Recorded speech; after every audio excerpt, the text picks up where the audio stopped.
Hi, I'm Brenda A. Loth, and I'm here to talk to you about a really fun project that I've been working on for over a year, and it's called the Puppy Chronicles. This is not the perfect fairy tale about the perfect puppy with a totally devoted and focused owner. It's me. I get stuff right and I get some stuff wrong. I don't always have the time. I get scattered sometimes. I've learned a lot of ways about how not to do things. I've learned what training advice I can ignore and what I must adhere to. Does puppyhood affect adulthood? Did your childhood affect your adulthood? Have you ever wondered what the puppy mother knows that you don't know? When you watch dogs talk to each other, have you seen how effective their communication skills are? Did you wish that you had that sort of skill set?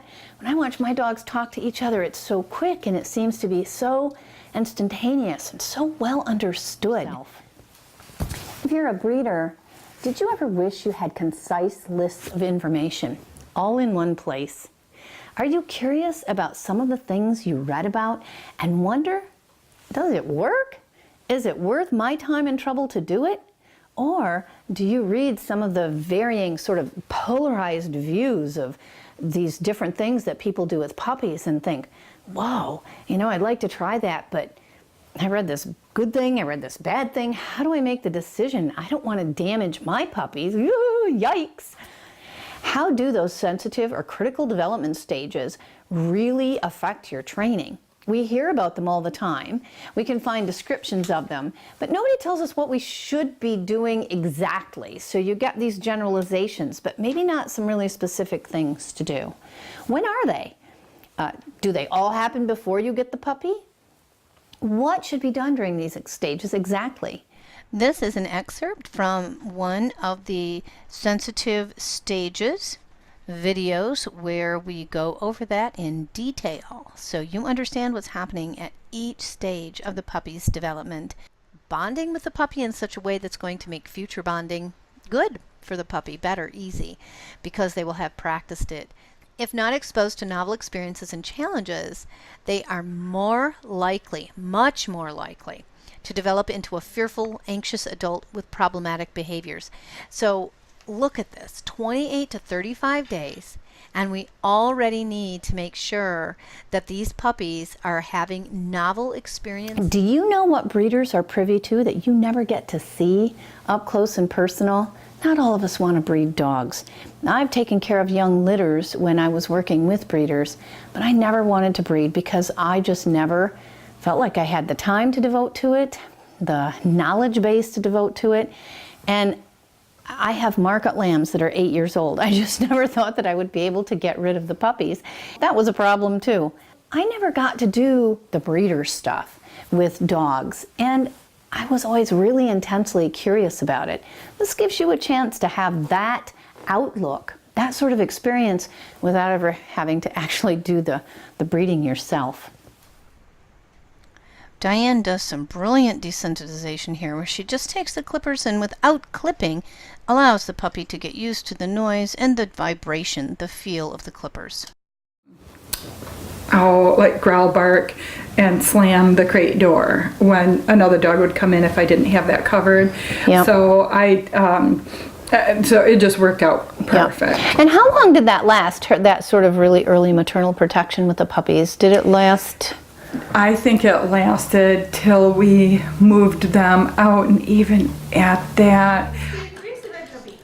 We're very excited about this because we want our puppies to be very people-oriented. It's what's important. And look at that, a recall. Little Lola did her first recall. Look at that little wagging tail. She's very excited and very pleased with herself.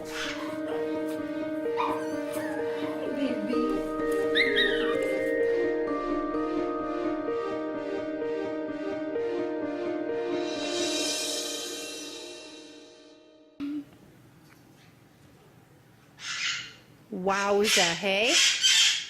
What do you think of that? Are you getting a puppy for dog sports or work? As a potential puppy buyer, what exactly are you trusting the breeder with as regards your future success? We know it isn't all about genetics. It's about experiences the puppy has as well. Do you ever pick up the tomes of knowledge but can't quite manage to read the page after page after page of dryly written research, but you kind of wish you knew what they were saying anyway?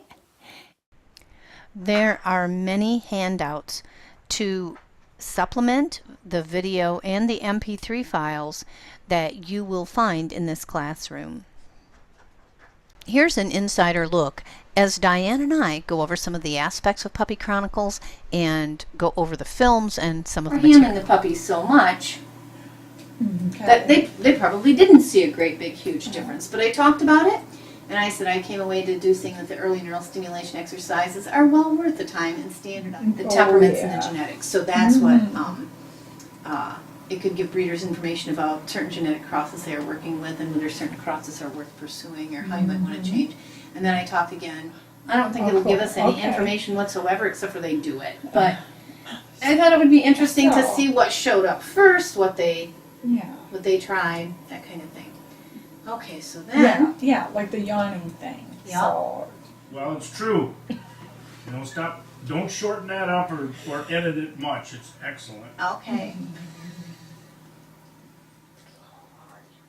In my practice, I see people who, instead of enjoying this short time frame of puppyhood and taking advantage of its unique opportunities, people are tired, they're overwhelmed, they're frustrated. I talk puppy people off the ledge all the time, and they're so worried they're going to get it wrong that they second guess every move they make and stress over it.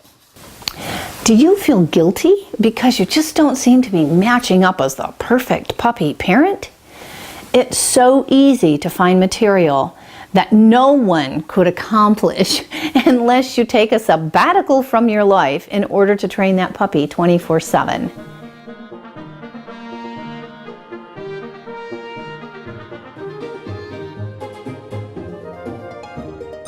Oh yeah, this is definitely going to be a two-person job.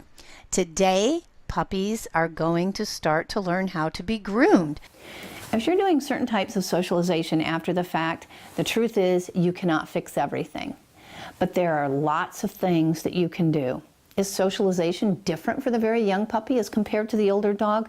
The answer to that is yes. And we talk about why and how you can take advantage of these time frames and what you might have to do to catch up. Working in concert with the mother and doing the right things at the right time provides puppies with the best physical and mental development.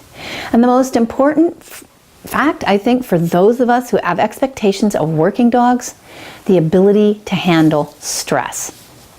Here are some of the aspects that we can help you with this program. Breeders understand how to keep dogs in homes once placed and how to feel really good about the amazing job you did to prepare your puppies for their brightest future. And you can prevent a lot of future training problems for your puppy owners just by doing certain things at these right critical time frames. And it doesn't have to take you all day or forever. A lot of it was very simple stuff that we did. For those of us in dog sports and who are working dogs, you can see enhanced results from training due to more extensive neural networks developed early on. Yes, that's good, because it translates into a dog who has resiliency and amazing rebound. The way your dog handles stress becomes everything when you are on the hot seat, working your dog on an SAR or cadaver find, or you are in the obedience or agility ring. Most errors I see are because of stress-related behavior when the dog is working, rather than gross training errors. That is, the dog is failing in your venue, not because the training wasn't perfect or because the dog doesn't know his job, but because stress interferes with the dog's ability to think and do his job well. For all of us, and I'm talking about the endlessly curious amongst us, the dog-obsessed of us, those of us who adore dogs and want to find every way possible to get better understanding, our bestest friend, get insight into the mind and personality of the dog as it develops. If you're going to put in the kind of time, energy, and emotional investment into training that I know you are, an enhanced knowledge of dog behavior means enhanced training and enhancement of the relationship. As always, it is the reality of, not the mystical or the fantasy or the philosophical so much, aspects of the dog-human interaction that most fascinates me. It is obviously a concern because it is my profession. Every day I liaison between people and their dogs to help them live better together and reach goals. Quality and a connection that is real. A partnership based on your understanding of the species. I want that for you. It's a state I have had with about 20 or so of my very own dogs at this point, and animals of other species as well. And I learn with every dog I live with. I learn with every dog I put my hands on, but it's different when you're living with those dogs. You learn different things about it. And that state of partnership is an amazing state. I learned more than I ever expected on this particular path.